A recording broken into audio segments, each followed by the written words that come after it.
to another episode of this is actually pre-calculus. Today we're gonna use the law of sine and cosine, law of sine actually, to find the value of this angle. So the angle that we referring to right here is the angle B, and we're gonna try to find the value of this angle using the law of sine. So what is it that the law of sine says? So basically what it says is if you give me any triangle, and if I know the length of two sides, if I have two sides and one angle, I can find everything else about this triangle, every other angles, every other sides length, all of them. So, and also by the same token, if I have two angles and and uh and a side and the length of one side, I can I can find everything else about this triangle. So we're gonna use that to find everything else that we need about this triangle. So now let's start let's start from where we from what we have. So what we have here is we have this side here is 8, this side here is 6, and we also have this angle is 36. So what the law of sine says, if I take the angle, the sine of this angle that's 35, the law of sines says if I take the sine of 35-degree angle, divided that, and I divide that by the length of the side that is opposite to that angle. So what is opposite? What's the side that is opposite, directly opposite to this angle? Is this side, right? This is directly opposite to it. What's the length of this side? Is 6. If I divide it by 6, that should be equal to, and you can do that for all of the other angles, that should be equal to, and I'm looking for B now, the sine of beta, not B, sine of beta, divide that by the length of the side that is opposite to beta. What's the side that is opposite to beta? Is the one that's 8. Now, we have all of that information. All we need to do now is plug and play. All right, cool. So what we're looking for again is what is B, the angle beta. So what is the angle beta? Not B, beta, the angle beta. So that's what we're looking for. Now, let's go up for a little bit. What we're going to do here is saying, okay, this is the equation I'm basically solving for. I don't even need the triangle. And one thing that I want to mention too, this is also equal to, and I don't want you to get confused, the same thing is also equal to, I did that for this side, I did it for this side, and I can also do it for this side. It would also equal to sine of gamma divided by the length of the side that is opposite to gamma, which is this side right here, so let's call this L, divided by L. So this is the same view. Now, in this case, I don't need this one. I'm just going off of what I have. I don't need this one. So all I have to do is find a way to solve for sine of beta. Now, here's an easy trick. You can do cross multiplication. Multiply this by this, and you multiply this by this. So what is that going to equal to? And I'm going to use a different color for no reason at all. So let's use the fact that we can cross multiply, and we don't need anything else, to be honest. 8 sine of 35 degrees is equal to 6 sine of beta. Remember what we're solving for? We're solving for beta, right?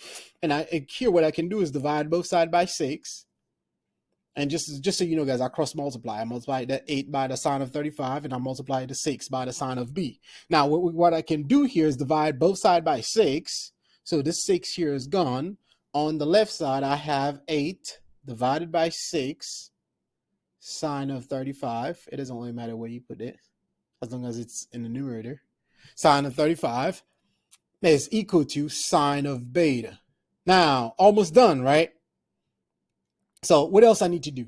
So what else I need to do in this case? So 8 sine of 35 is equal to sine of beta. So I can plug this in my calculator. Make sure that your calculator is in degrees. If it's not in degree mode, you will get the wrong answer. If it's in radian, you will get the wrong answer. And this calculator, usually when it's in degree, it will say D something, something. I think you could probably see it here in this calculator, maybe not. All right, so make sure that the calculator is in degree mode. And if you had a radian angle, if you had something like pi over 4, you would make sure that the calculator is in radian. So in this case, we have degrees. We're going to make sure that the calculator is in degrees. So if I plug this in the calculator, 8 divided by 6 multiplied by sine of 35, using the fact that my calculator is in degrees. So what I have is 0.764768.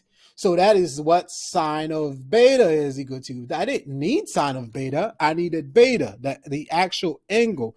And the way that you do this, the way you find beta is the inverse sine of what you have. So you find the inverse sine of this. So what we're going to do is saying beta is equal to the inverse sine of this whole number right here, 0.764768. I think that's what I found.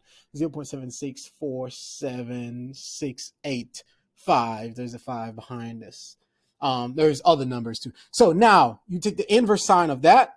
Make sure that your calculator is still in degrees, because that's what they give you the angle as. You take the inverse sine of all that. I think you should get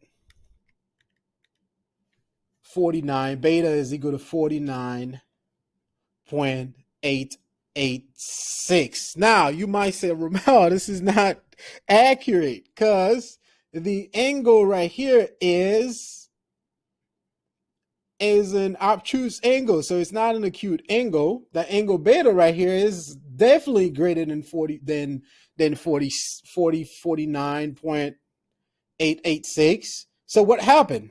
Now, in this case, you can get two solutions. So you can get two solutions, and one of them we gotta take one of them. So what happened is the answer is most likely the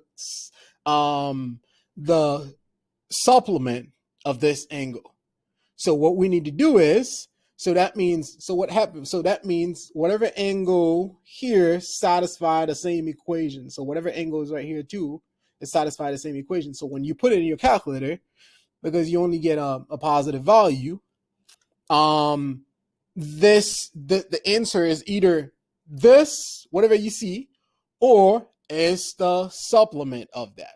So whatever the supplement is. How do you find the supplement? 180 minus what we have here. So how do we find the supplement? 180 minus what we had. So we had 49.886. So what I'm looking for, the angle beta, is really actually, the true beta is really actually 180 minus 49.886, which is the same as 130.11.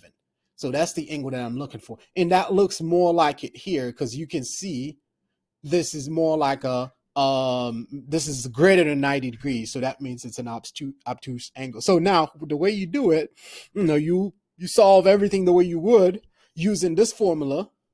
And then after that, you look at the angle and say, okay, does it look like the angle is greater than 90 degrees?